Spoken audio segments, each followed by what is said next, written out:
Hey everybody, it is Anime Saturday.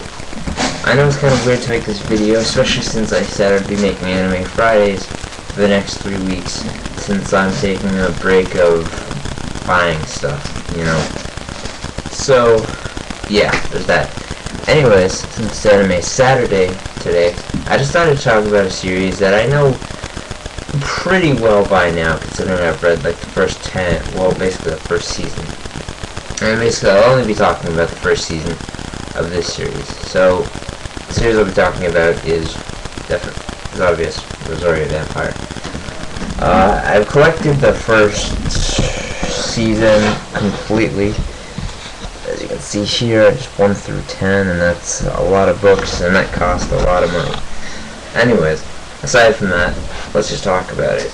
So, you know, like when coming into this series, obviously, I know the basics. I read the entire, I watched the entire anime before I started reading the manga series, and, you know, even when I had finished watching the anime, the manga series wasn't released in North America yet, so I pretty much just had to wait. But when I found that the releases were coming out, I just started jumping at it. Ironically, I didn't start collecting them until last year, when I had my job and everything else. So this is the first volume I got. This is the only first volume I have. I got this about quite a few years ago, and then the rest of the series just came naturally as the time gone. But anyway, so I'm getting off topic. So, I'll first talk about the basic outlook of the story, the basic plot points, and, you know, what's been interesting. It's going to be probably a pretty long video. I don't think it's going to break the 15-minute mark. At least I certainly hope not. And if it does, then I'll just make it a two-parter. Anyway, starting off, the series comparing it to the anime, it's pretty much nothing really changes between the anime and the books. The one thing is that the books have better story, and it all around is longer. So let's start talking about it. Basically, as soon as you start the first volume, you enter main character Skune. I don't know. Sorry if I'm saying that wrong. It's just the way I always say it, and I never really learned how to properly pronounce that name if I'm saying it incorrectly. Anyways, we enter it. He's apparently just the normal, generic, you know, teen, you know, just out of middle school going into high school, and, you know, he's just very bad at sports, but he's good at regular subjects. And then his father comes home and tells him that he got into a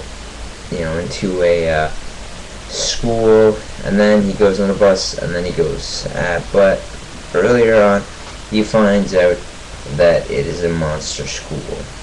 Yes, a school for monsters. Very threatening. Doesn't she look very threatening? Anyways, so the basic plot of the series is Skune has to survive while living in a school, and it's a go-away school, so he lives there too. He has to basically survive in a school completely filled with dangerous monsters, and obviously it's not very easy for him to get along with these monsters, considering the fact that he's human, and in that world it's considered a crime to be human in that world.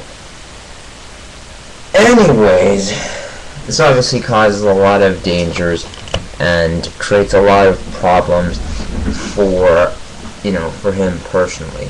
Enter the main heroine, Mocha, but she's basically the main heroine for the entire series. It's not over yet, at least not in Japan, and, you know, the season 2 keeps on going through the manga, and I'm getting off topic again.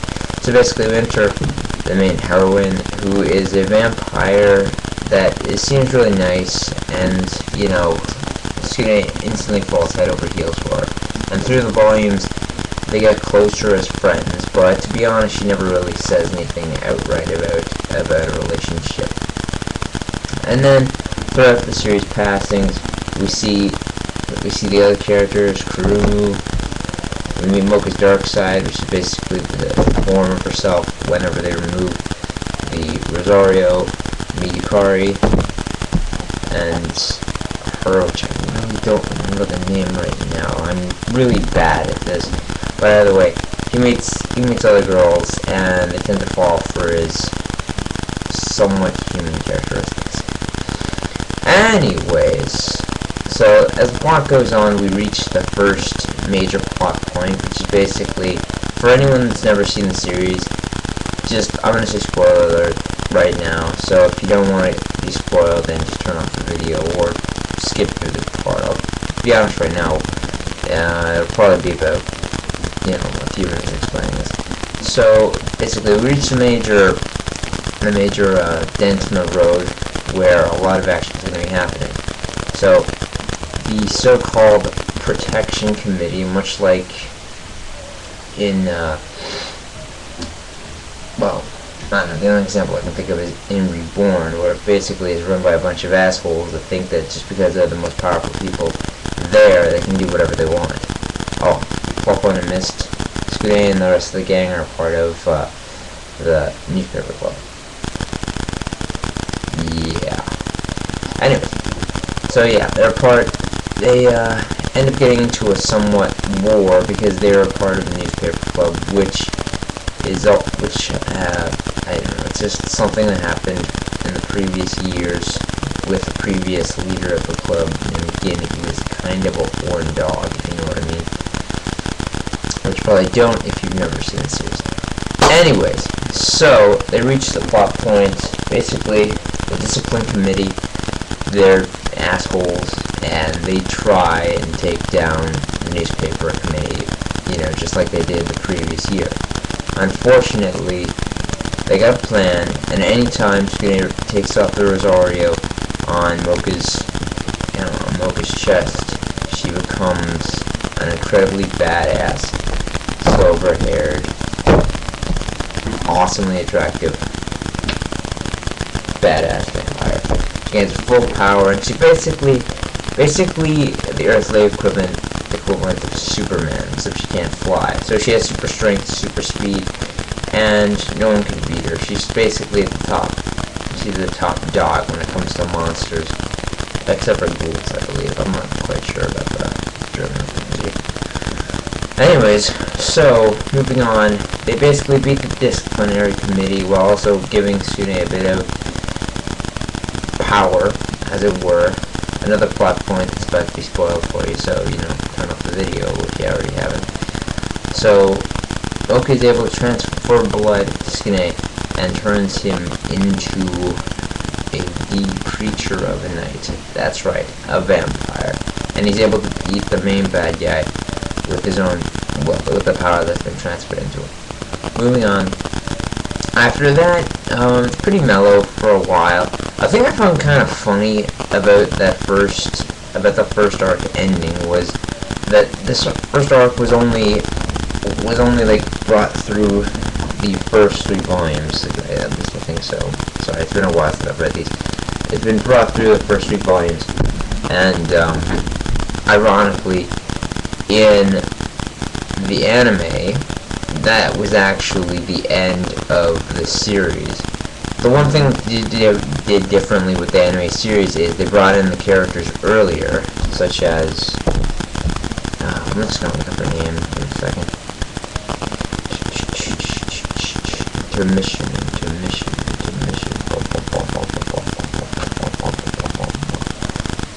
Shirayuki. So I thought... So, yeah.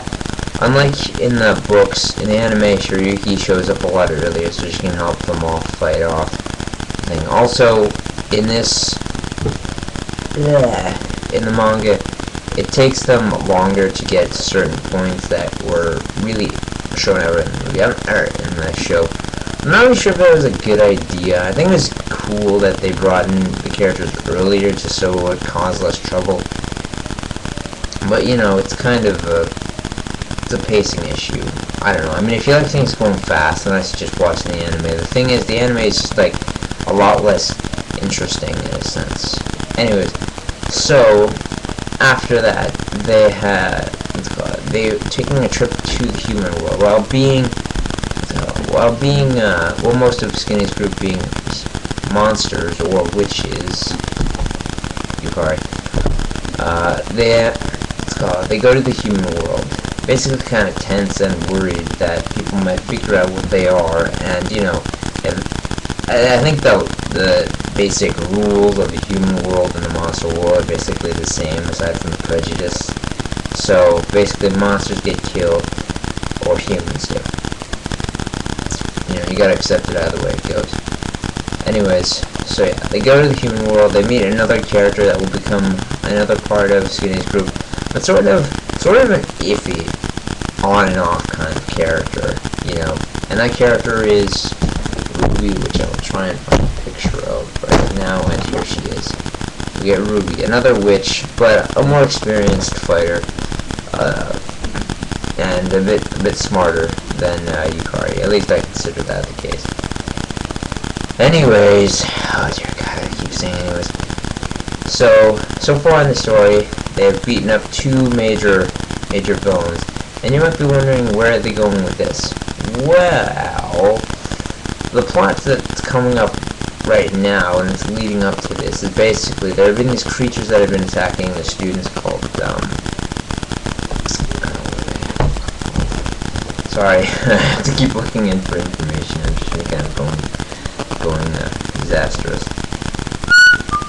Maybe I should have reread the series before I made this video, but you know what? It's gotten this far, so might as well.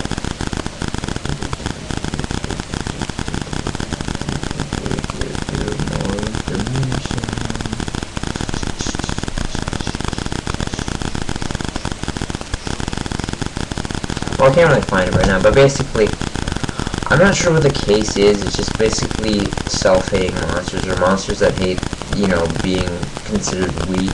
I'm not sure. It's been like quite a few months since I read through the entire series. I should really do that sometime soon. Anyways, so yeah, that's the basic. Basically new villains are coming after Skinny and everybody else, and it's a whole bunch of shit and actually shit going on. Yeah, bad shit. And in the midst of all this, Skinny's going through a major transformation, which is he's basically becoming a monster incarnate. Now, the rules that they have stated in the anime so far is that whenever Mocha puts blood into Skinny, he just becomes a vampire for a little while. He retains the power for a short while. It never really becomes permanent. Ironically, in the anime, they made it so only the vampire blood would be in him, but it would stay with him throughout the entire series since the very first transfer that is given to him when he gets almost killed. And we move on, and basically Skinny becomes a total beast, taking out the entire group of monsters of the gang that are coming after him, and he kicks all their asses here to high hell. And yeah, it's pretty fucking brutal. One thing that kind of struck a chord with me after this moment had passed, it made me realize that the series was probably going to get a lot darker from here, since there was a lot of bloody blood and violence from here, but they're able to balance out the dark parts with humor. It was really interesting to see. Anyways, yet again, basically the deed is done and Skinny takes care of the job. But unfortunately, right now he's a raving lunatic of immense power and is craving blood from other creatures, mainly vampires. So, since he's a ghoul, he can't really help himself, and he's basically become evil incarnate, a true creature of the night that only likes sucking blood and taking lives. And I will stop right now because it's reaching the 15-minute mark, and I'm really out of breath. I should really get a bottle of water. Anyways, the next half I will probably make either tomorrow or, I don't know, maybe next Saturday, just because this was long enough. And not just that, it's not that I'm lazy, it's that I'd really like to make notes for the next video. So, you know, that's it. See you later.